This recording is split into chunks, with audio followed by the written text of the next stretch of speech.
राधे राधे दोस्तों।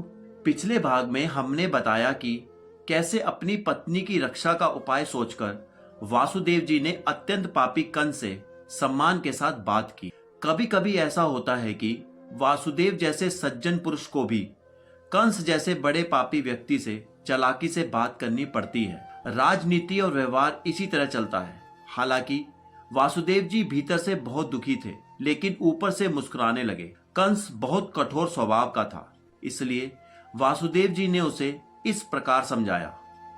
हे मेरे प्रिय कंस, तुम ये मान लो कि तुम्हें अपनी बहन देवकी से कोई खतरा नहीं है।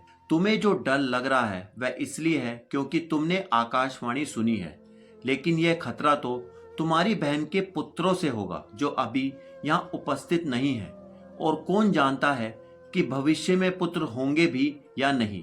यह विचार से तुम अभी सुरक्षित हो, इसलिए तुम्हें अपनी बहन से डरने का कोई कारण नहीं है।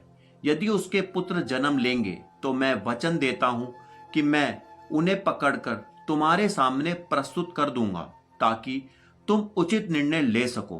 कंस वासुदेव के शब्दों का महत्व जानता था और उनकी बातों से आश्वस्त हो गया। फलस्वरूप उस समय वह अपनी बहन की हत्या करने से रुक गए। इस प्रकार वासुदेव प्रसन्न हुए और उन्होंने कंस के निर्णय की प्रशंसा की और अपने घर लौट आए। इसके बाद देवकी को हर वर्ष एक संतान होने लगी। समय आने पर वासुदेव और देवकी के यहाँ 8 पुत्र और एक पुत्री का जन्म हुआ। जब पहला पुत्र पैदा हुआ तो वासुदेव जी अपने वचन के अनुसार उसे तुरंत कंस के पास ले गए।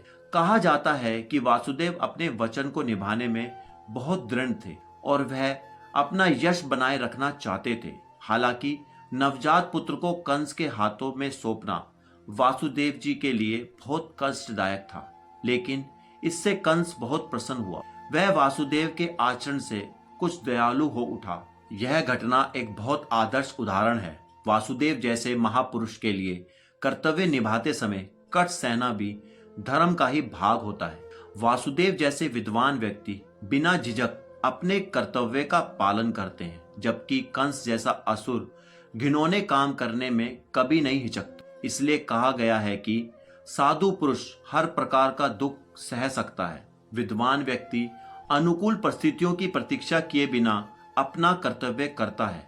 कंस जैसा क्रूर व्यक्ति कोई भी पाप कर सकता है और एक भक्त भगवान को प्रसन्न करने के लिए सब कुछ त्याग सकता है।